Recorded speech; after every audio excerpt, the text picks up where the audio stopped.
Oke, baik. Assalamualaikum warahmatullahi wabarakatuh.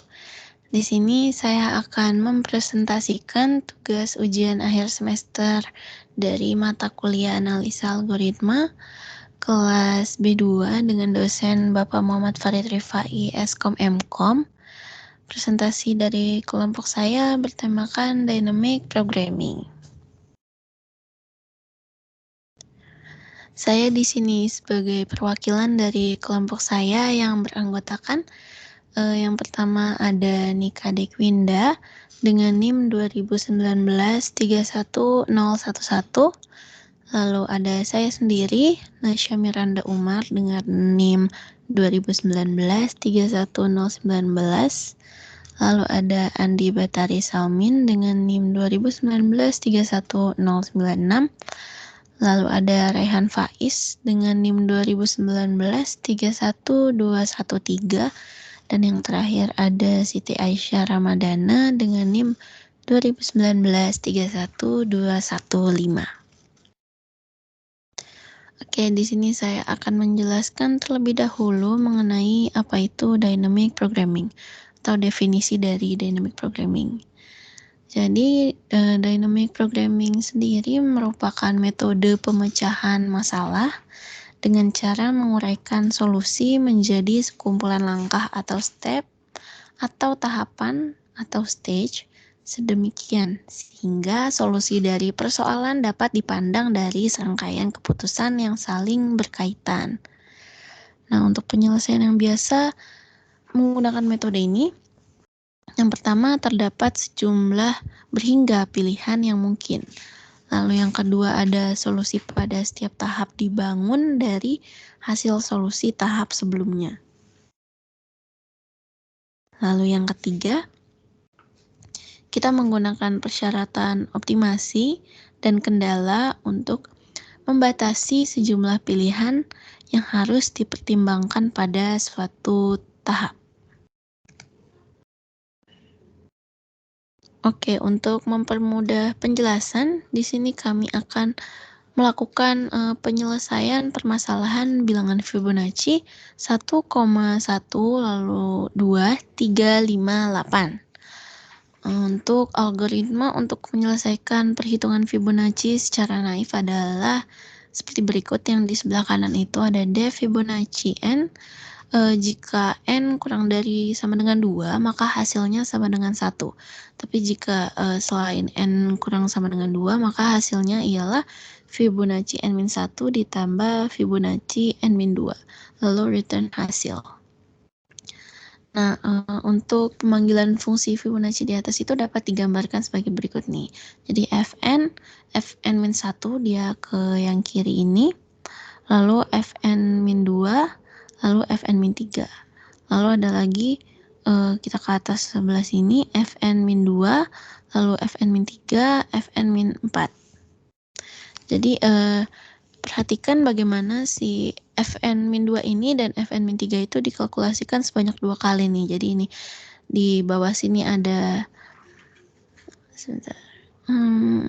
Oke, jadi di sini ada Fn-2, lalu di sini ada Fn-2 lagi. Begitu juga Fn-3 di sini sudah ada, tapi di sini juga ada lagi nih. Nah, jadi semakin kita masuk ke dalam pohon pemanggilan itu, kita akan melihat semakin banyak fungsi-fungsi yang dipanggil berkali-kali seperti si Fn-2 sama Fn-3. Nah, untuk pendekatan dari dynamic programming itu menghindari kalkulasi fungsi yang berulang kali seperti yang tadi ini nih, dengan melakukan memoization atau menyimpan hasil kalkulasi fungsi tersebut yang menggunakan nilai yang disimpan ketika perhitungan yang sama dibutuhkan kembali. Nah, dengan menyimpan hasil kalkulasi seperti itu, tentunya nih jumlah total langkah perhitungan yang dihasilkan itu menjadi berkurang. Oke, nah maka kita dapat menyimpan hasil kalkulasi dari fungsi Fibonacci tersebut pada sebuah dictionary seperti gambar yang ada di sebelah kiri ini.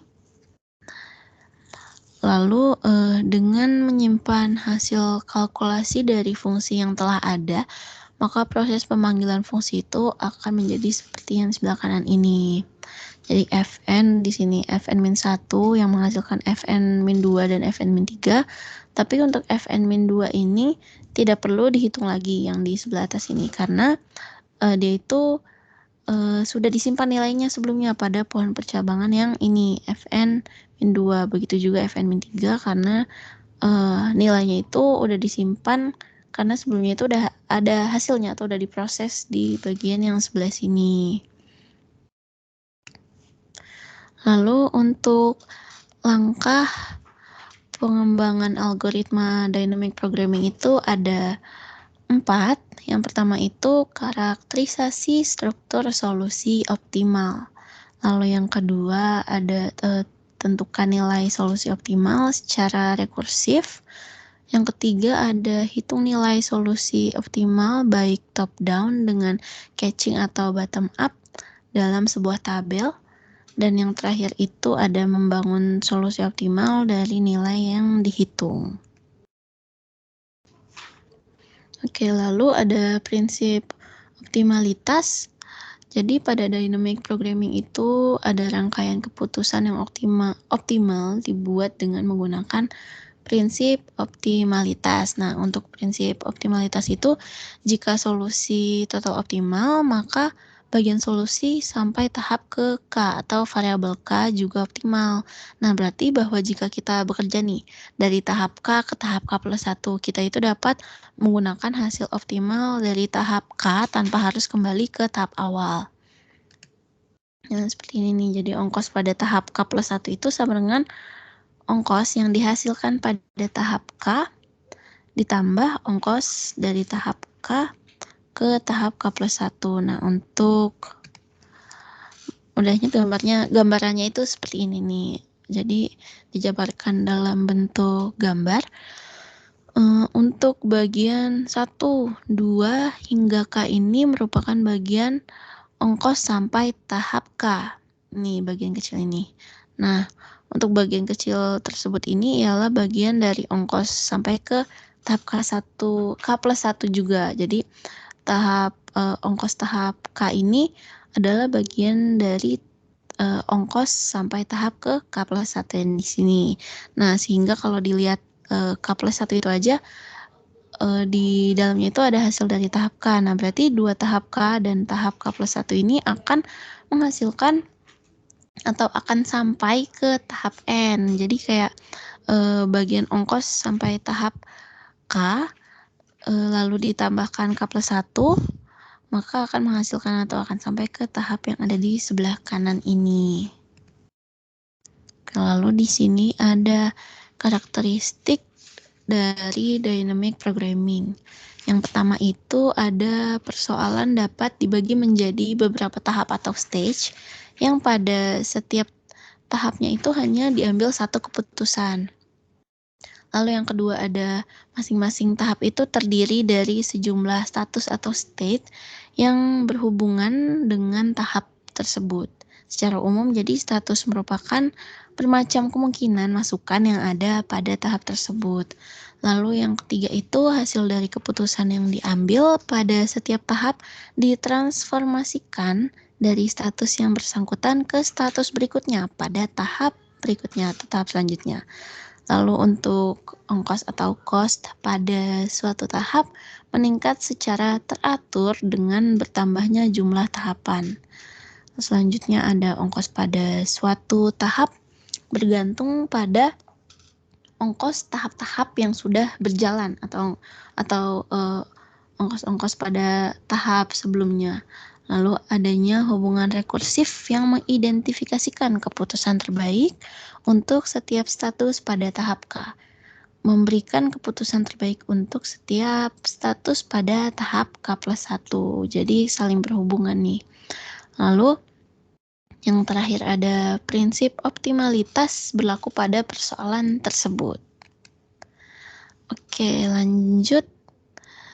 Jadi pendekatan dynamic programming itu misalkan X1, X2 hingga Xn menyatakan peubah atau variabel keputusan yang harus dibuat masing-masing untuk tahap 1,2 hingga N.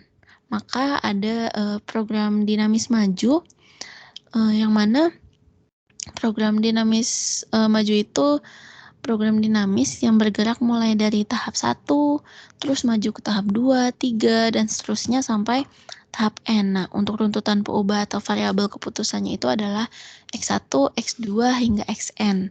Lalu ada juga program dinamis mundur, yang jadi dia itu bergerak mulai dari tahapan N, lalu mundur ke N-1, lalu N-2, dan seterusnya sampai ke tahap 1. Jadi untuk runtutan peubah keputusan atau variabelnya itu Xn, lalu Xn-1, Xn-2, hingga X1. Oke, lalu di sini ada contoh permasalahan di mana kita harus mencari shortest path atau jalan terpendek. Nah, untuk gambaran lebih jelasnya itu seperti ini. Jadi ada di sini ada X1, X2, X3, X4, dan juga ada X5. Misalkan X1, X2, X3, X4 itu adalah simpul-simpul yang dikunjungi pada tahap K nih. Untuk K-nya sendiri itu ada 1, 2, 3, 4. Nah, untuk tahap 5 ini enggak, karena 5 itu bernilai 10 atau X5 sama dengan 10. Nah, misalkan digunakan pendekatan program dinamis maju, maka rutenya itu urut nih dari X1, lalu X2, X3, X4, sampai X5 sama dengan 10. Pada persoalan ini, tahap K itu adalah tahap proses memilih simpul tujuan berikutnya. Nah, itu berarti ada 4 tahap. Lalu ada status atau state yang berhubungan dengan masing-masing tahap. Nah, itu adalah simpul-simpul di dalam graf multi tahap.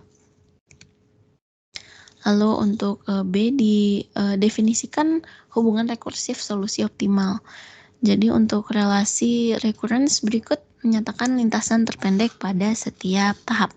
Jadi ada Vs, dia itu ada Cx 1,5 yaitu baris, lalu ada Vs sama dengan min Fk min 1xk plus Cxk, S, recurrence dengan K itu nilainya 2,3,4.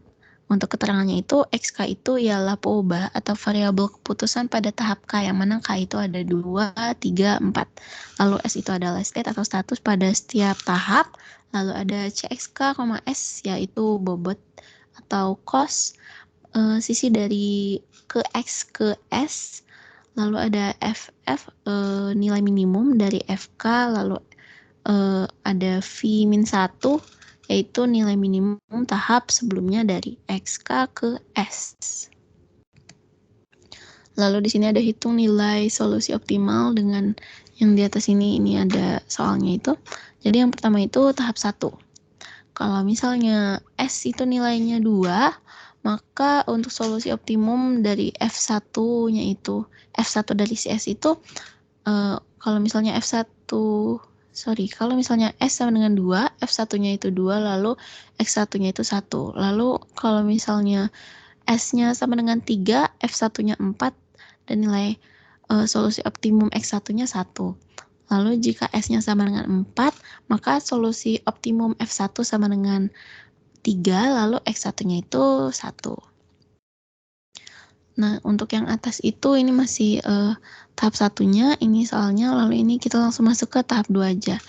Nah, untuk misalnya X2 atau si S-nya itu bernilai 5, maka untuk solusi optimum F2-nya itu 7 dan X2-nya 3 atau 4. Lalu jika S sama dengan 6, maka F2-nya itu 4 dan X2-nya juga 4. Lalu jika S atau X2 sama dengan 7, maka F2-nya itu 8 dan X2-nya itu 2, 3, 4. Lalu kita langsung masuk ke tahap 3 aja yang bagian bawah ini. Jadi jika S atau X3-nya itu sama dengan 8, maka solusi optimum F3-nya itu 8 dan X3-nya itu 5. Dan S sama dengan 9, maka F3-nya 7 dan X3-nya itu adalah 6. Oke, ini masuk ke tahap 4. di mana jika S-nya itu sama dengan 10, maka solusi optimum nilai F4 itu 11 dan X4-nya itu 8 atau 9. Lalu ini ada rekonstruksi solusi optimal. Nah, jadi ada 3 lintasan terpendek nih dari 1 ke 10, yaitu 1, lalu ke 3, lalu ikut ke sini ke 5, lalu ke 8, ke 10. Lalu untuk jalan keduanya ada 1, lalu ke 4, ke 5, ke 8, 10. Lalu ada 1, 4, 6, 9, 10. Nah, yang mana panjang dari ketiga lintasan ini, lintasan tadi itu nilainya sama atau nilainya itu adalah 11, yang mana 11 itu ialah panjang lintasan terpendek atau shortest path-nya. Sehingga kesimpulannya itu dynamic programming itu menyelesaikan masalah dengan memecahkan masalah menjadi supermasalahan. Lalu yang kedua, setiap solusi dari supermasalahan yang telah didapatkan disimpan untuk digunakan kembali jika terdapat supermasalahan yang sama. Teknik ini dikenal dengan nama memoization. Lalu dynamic programming tidak harus menggunakan rekursif. Pemecahan supermasalahan juga dapat dilakukan dengan iterasi maupun kalkulasi sederhana.